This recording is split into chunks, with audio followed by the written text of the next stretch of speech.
Сайн байцгаана уу? Эрхэм үзэгчдийн мэндийг хүргье. За өнөөдөр 2026 оны 1-р сарын 7 лав гараг.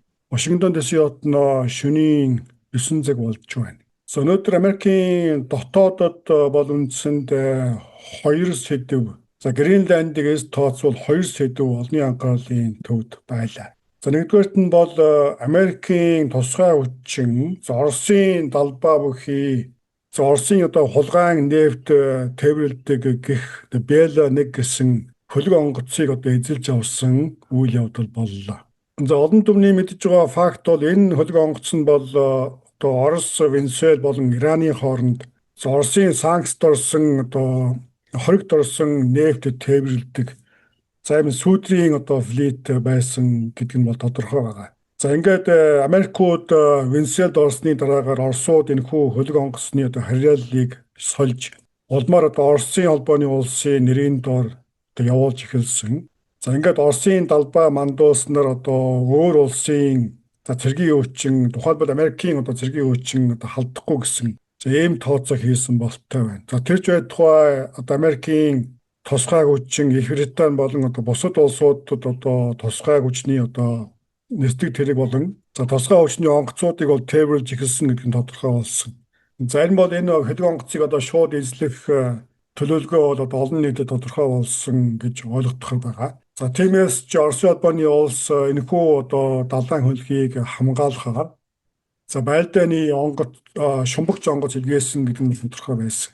За харин Америкийн тусгай хүчин бол Оросын шумбагч онгоц байлдааны онгоц хүрхээс өмнө амжиж тус хөлөг онгоцыг хяналтанд авсан ийм үйл явдал болж өнгөрлөө. За энэ бол мэдээж Вашингтон дэсийн хотын цагаар бол үүрээр болж өнгөрсөн. За өнөөдөр өглөөний явуулсан тослогын ажиллагаанд бол зөвхөн энэхүү Бел-1 гэсэн онгоцноос гадна мөн Оросын далбаатай өөр нэг хөлөг онгоцыг саатуулж Америк нэгдсэн улсын цэргийн мэдээлэл тавьсан үйл явдлууд боллоо. За энэ бол тухайн онгоцон дээр газрын тос явсан хэсэг нь бол хэндэс сонирн биш. За ингээд энэ дээр хамгийн гол нюанс бол үндсэндээ Америк нэгдсэн улс далайд ингээд хаанч хүчтэй байгаа гэдгийг харуулах.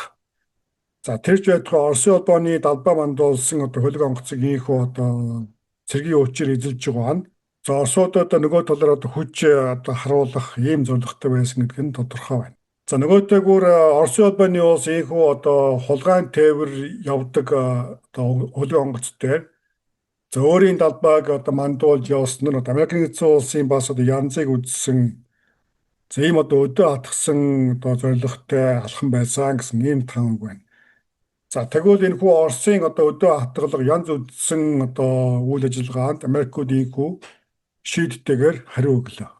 За Оросын холбооны улсууд мэдээж үүнийг эрс шүүмжилсэн, буруутгасан мэдээллийг гаргасан. За Оросын гадаад хэргийн яамнаас бол энэхүү хөлөг онгоцон дээр явсан Оросын иргэдийг ямар нэгэн гэмтэл учруулахгүйгээр хүндэтгэлтэй харьцаж улмаар Оросын холбооны улсад яаралтай буцаан өгөх шаардлага тавиад байна. За ингээд дэлхийн цөмийн хамгийн том хоёр хүч ийхүү ил далд байдлаар сөргөлдөж эхэлсэн мэдээ олонний анхаарлыг татаж байна. За мэдээж энэ явдлын мөрөөр Оросын холбооны улсын зүгээс ямар өдөө хатгсан хариу үйлдэл хийхийг олон түмэн харах үлдэж байна. За хоёрдугаарт Америкийн цэргийн тусгай хүчин Европ руу ийхүү дайралтахаас гадна ойролт оронд руу бас маш олон тооны Америкийн цэргийн тусгай бэлтгэгдсэн хүчин явж байгаа тухай энэ мэдээ бас олонний анхаарлыг татаж байна. За энэ бол яг харахгүй Ирак болон Ирантай холбоотой.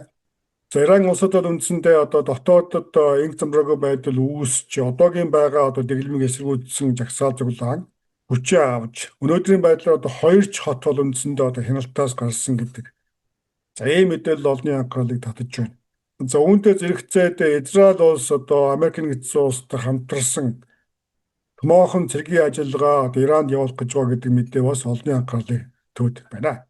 За Оросын зарим сайтуудын мэдээлж байгаас үзэхэд Иран улсад бол үндсэндээ дэглэм бол нуран унсан гэдэг ийм мэдээллийг өгч байна. За тиймээс магадгүй энэ цаг үед Ираны шашны удирдагчид За ингээд Ираны одоо томоохон улс төрчид удирдлагууд магадгүй Оросын улбаны улс руу дөрвж байж магадгүй ийм бас хамаг байна.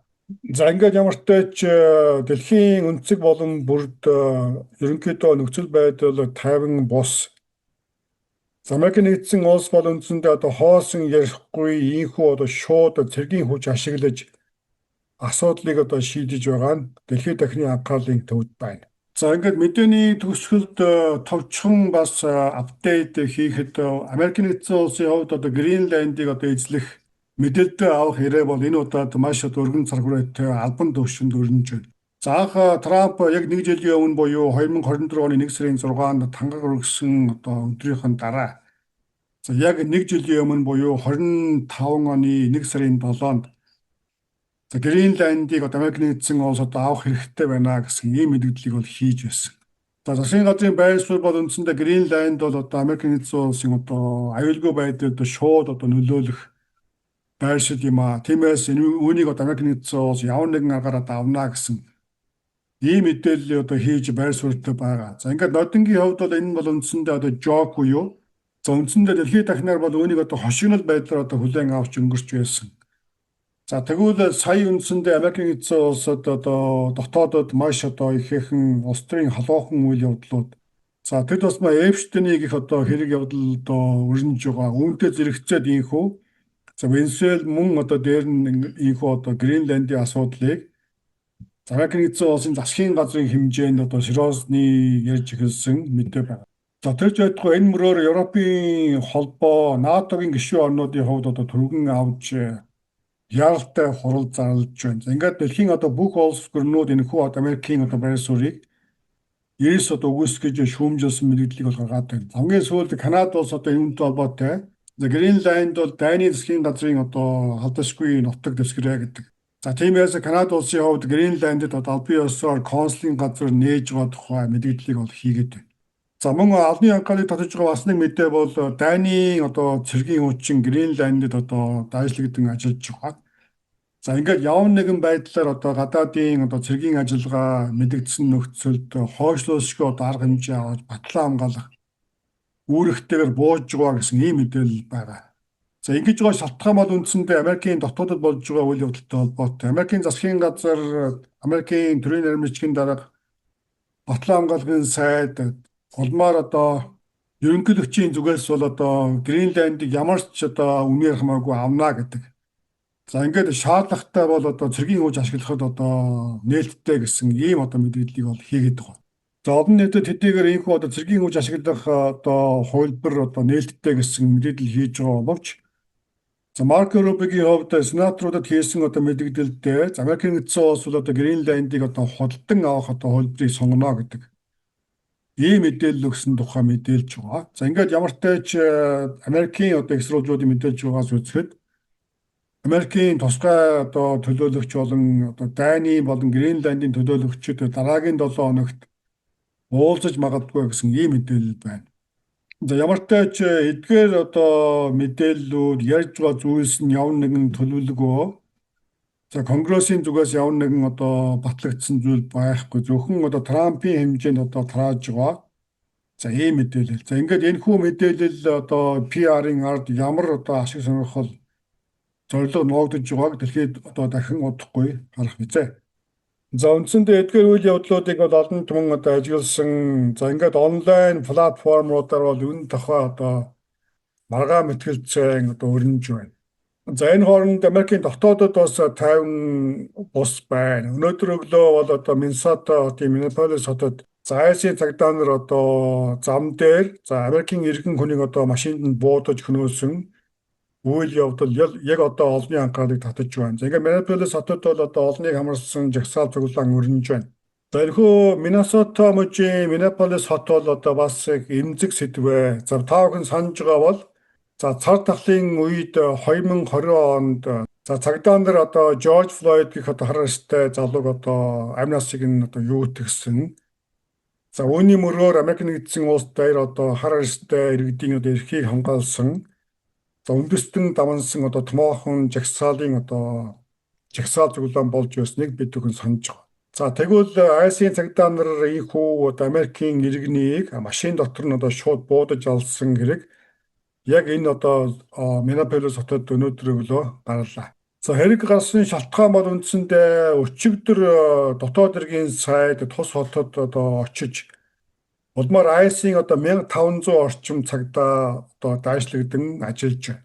За Миннесота зэрэг мужи бол одоо Сомали улсын одоо цагааж олонтой. За ингээд сүүлийн үед одоо хэвлэлүүдээр тус мужид хүүхдийн одоо асрах төв гэсэн хуурамч нэрийн дор одоо маш их хэмжээний залилан явж байгаа гэдэг. За ийм мэдээллийг бол засгийн газар маш эрчимтэйгээр тарааж байна. За энэ бол одоо яг эцсийн байдлаар үнэн эсэх ийм одоо олныг одоо хамарсан хавтгаарсан ловер байсан гэсэн нь одоо манай хэвтед бол тодорхой бос. За ингээд ямар ч тач одоо Айсийн энхүү одоо өргөн цагруутай барилгалгаа явах үндсэн одоо шалтгаан бол за энэ Миннесота мужи Миннеаполис хот бол үндсэндээ одоо ловерштийн одоо үлгий болжээ гэдэг. За энэ учраас одоо энхүү өргөн цагруутай барилгалгаа явуулах одоо үүрэг өгсөн гэдэг нь тодорхой байна. За тэгвэл өнөөдөр өглөө энэхүү Айсийн одоо операцийнхүү одоо саадтайгаар эхэллээ. За ингээд мэдээж одоо Америкийн нэгдсэн улсын иргэн цагаан арьстай одоо 37 настай эмэгтэй Айсийн одоо цагдаа нарт гэгэн цагаан өдрөө одоо буудуулж амнасаа алдсан хэрэг яг одоо Америкийн дотоодод олонний анхаарлыг татаж байна. За засгийн газар бол үндсэндээ одоо цагдаа нараа өмгөөлж хамгаалсан мэдээллийг хийж байна. За эдгээрт бол дотоод хэргийн яамны сайд ерөнхийлөгч Трамп нар бол зэрэггүй амнасаа алдсан хүн бол одоо мэдээж одоо өмөлөгч байсан, жагсаалд одоо өмөлөгч. За тэр байтугай дотоод хэргийн сайд бол үүнийг одоо дотоодын одоо терроризм үйлдэхээр завдсан гэдэг ийм одоо нэр цол зүүж байгаа. За харин та бүхний харж байгаа видеон дээрээс бол одоо тухайн цагдаа машины өмнөөс одоо зайлсны дараагаар хажуугаар нь зогтож явсан машиныг одоо 3 буудаж жолоочийг одоо юутгсан. За ийм одоо баримт олон нийтэд тодорхой байна. За өнөөдрийн хүү цаг орой болсон хэдий боловч өнөөдөр олонний анхаарлыг татаж байгаа цөм мэдээгээр товч мэдээллийг хөрвүүлээ. За ингээд манай сувагт subscribe дарж байгаа нийт үзэгч та бүхэндээ маш их баярлаж байна. За он гарснаар subscribe хийж байгаа хүмүүсийн тоо өгсөн өсөж байна. Тиймээс та бүхэн манай сувгийг одоо үзэж байгаа бол зөвхөн одоо 5 секунд зарцуулаад манай сувагт subscribe хийгээрэй гэж та бүхнээс хүсэж байна. Магадгүй таны 5 секундын одоо үйлдэл бол бидний одоо магадгүй 5 минут, 50 минут за магадгүй одоо 5 цагийн одоо хөдөлмөрийн одоо үндэгэ байх болно гэж итгэлтэйгээр хэлэхэд тунтаатай байна. За ингээд анхаарал хандуулсан үзэгчдтэй баярлалаа. Дараагийн мэдээгээр удахгүй болцъя.